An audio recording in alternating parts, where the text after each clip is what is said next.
At the bottom of the world, there lies a band of water that sailors have feared for centuries. Here, between the latitudes of 40 and 50 degrees south, there is no land to slow the wind. This is the realm of the roaring Forties and the furious Fifties. The ocean here heaves with a kinetic energy found nowhere else on the planet, creating swells that can obscure the horizon and winds that scream across the crests at hurricane speeds. To a human, this environment is a chaotic, freezing hell. But look closer. High above the churning gray surf, a white cross hangs suspended in the gale. This is the wandering Albatross. It is not merely surviving this storm, it is exploiting it. While other birds would be battered into the sea, the albatross is in its element. It is the supreme master of the Southern Ocean, a creature so perfectly adapted to this hostile environment that it seems to be made of the wind itself.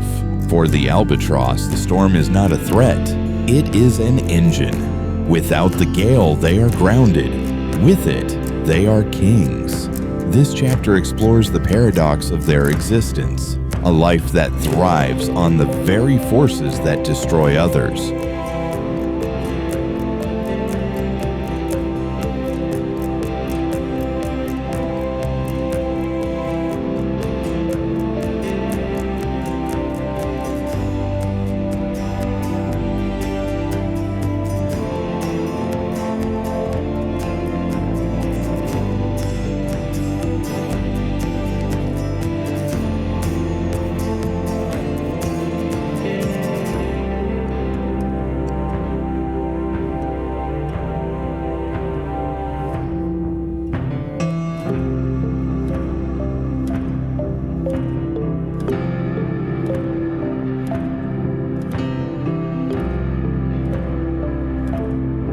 To understand the dominion of the albatross, we must look past the romance of their flight and examine the physics.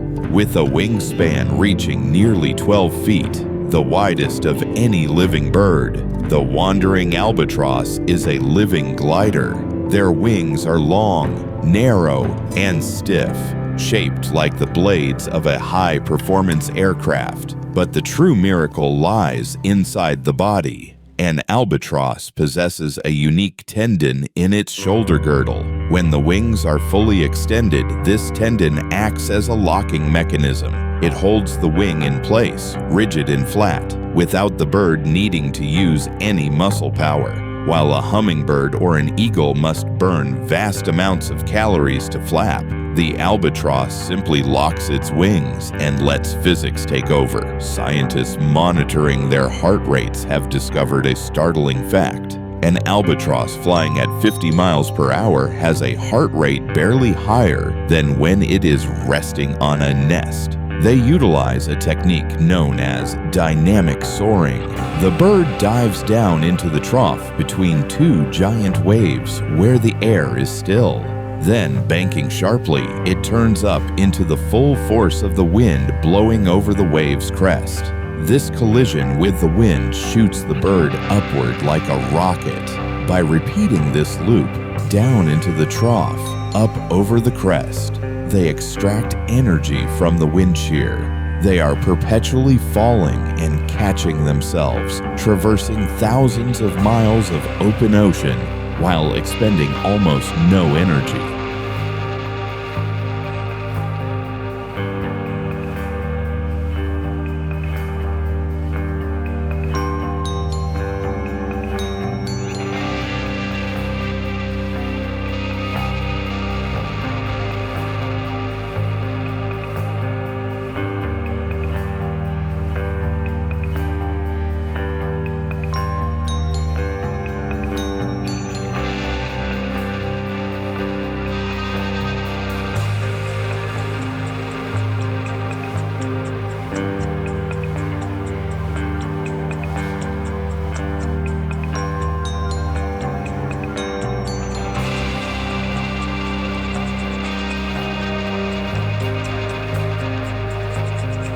For the first 5 to 10 years of its life, a young albatross will not touch land. Not once. They become creatures of the pelagic void, sleeping on the water's surface or even dozing in short bursts while on the wing. Their territory is vast, encompassing the entire circumference of the Antarctic continent. A single bird may cover over 100,000 kilometers in a year, equivalent to flying around the Earth nearly 3 times. How do they find food in this monotonous blue desert? The answer lies in their beak. The albatross belongs to the order Procellariiformes, or tube noses. The prominent tubes along their beak enhance their sense of smell to a degree that is almost supernatural among birds. They can detect the scent of decaying krill or fish oil from tens of kilometers away. They follow odor corridors in the wind, tracking invisible highways of scent that lead them to spawning squid or schools of fish forced to the surface by whales. They are solitary hunters, specks of white in an infinite blue, converging only when the ocean offers up a feast.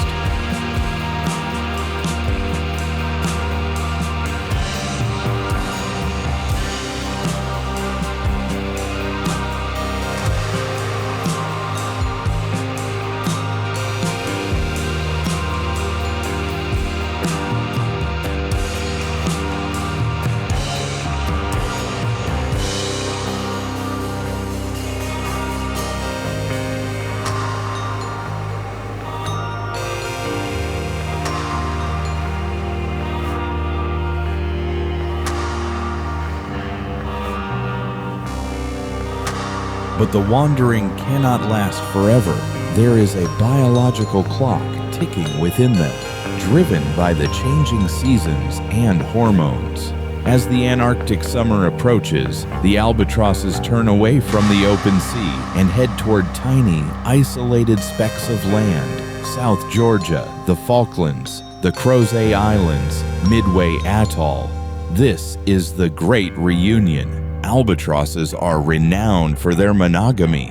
A pair bond can last for decades, often until death parts them. The arrival at the colony is a chaotic, noisy affair, filled with the cries of thousands of birds. Yet amidst this cacophony, partners find each other. They return to the exact same nesting site they used years before. The greeting ceremony is one of the most complex and tender rituals in nature. They face each other, standing tall. They bow. They rattle their beaks like castanets. They point their heads to the sky and scream in unison. They groom each other's neck feathers with infinite delicacy. This dance is not just courtship.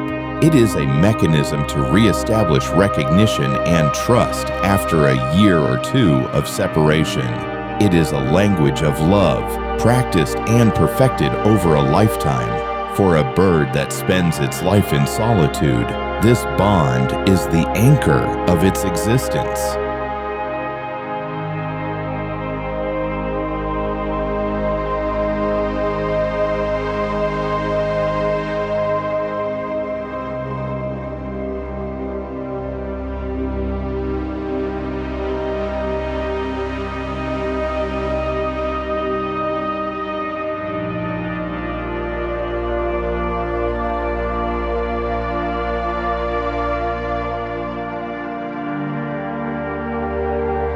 For millions of years, the albatross lived in a world where anything floating on the surface of the water was likely food. Squid, krill, fish eggs, pumice. Their evolution did not prepare them for the Anthropocene. On Midway Atoll in the North Pacific, the home of the Laysan albatross, a tragedy is unfolding. The chicks here are dying with full stomachs. When necropsies are performed, the contents reveal a shocking museum of human refuse, cigarette lighters, bottle caps, toothbrushes, fragments of toys. The parents, foraging over the vast Great Pacific Garbage Patch, mistake plastic for food. It smells like food because it is coated in algae, and it looks like food bobbing on the waves. They feed it to their chicks with love. The plastic takes up space in the stomach, leaving no room for real food. It creates lacerations and blockages. The chicks slowly dehydrate and starve, weighed down by the trash of civilization. It is a heartbreaking sight. A majestic bird evolved over 50 million years, defeated by a disposable bottle cap used for 5 minutes.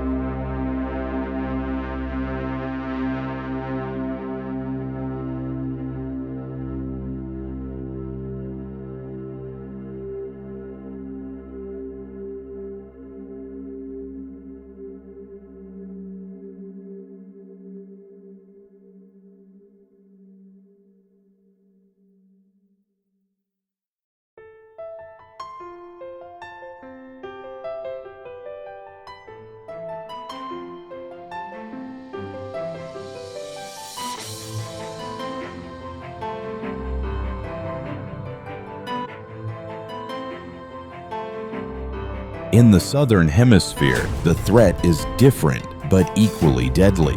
Industrial fishing fleets scour the oceans for tuna and swordfish. They use a method called long lining, deploying lines up to 80 miles long, studded with thousands of baited hooks. To an albatross, a baited hook sinking behind a ship looks like a free meal.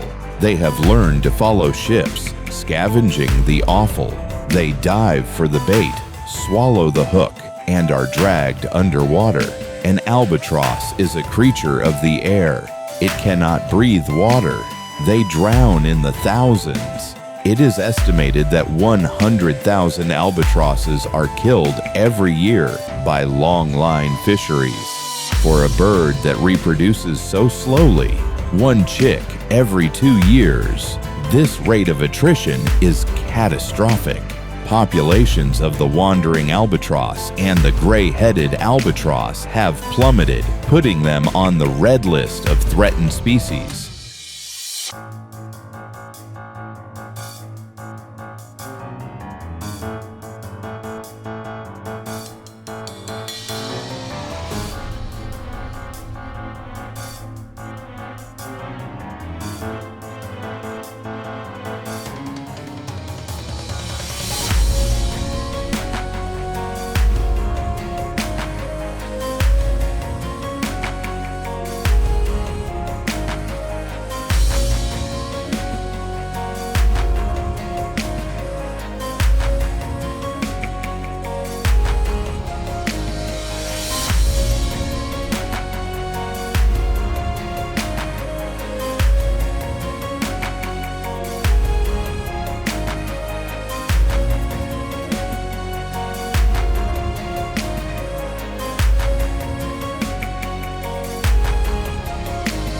Yet the story does not have to end in extinction.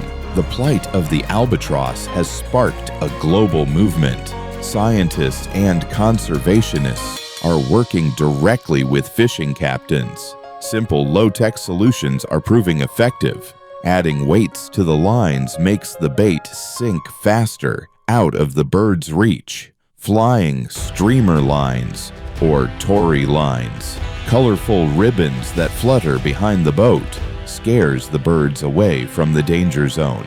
Setting lines at night, when albatrosses are less active, also helps. In fisheries where these measures are enforced, seabird deaths have dropped by up to 99%. It is a rare conservation victory that benefits everyone. The fishermen lose less bait, and the birds keep their lives. Island restoration projects are eradicating invasive mice and rats that eat albatross chicks alive on their nests. We are learning that we can coexist with these giants.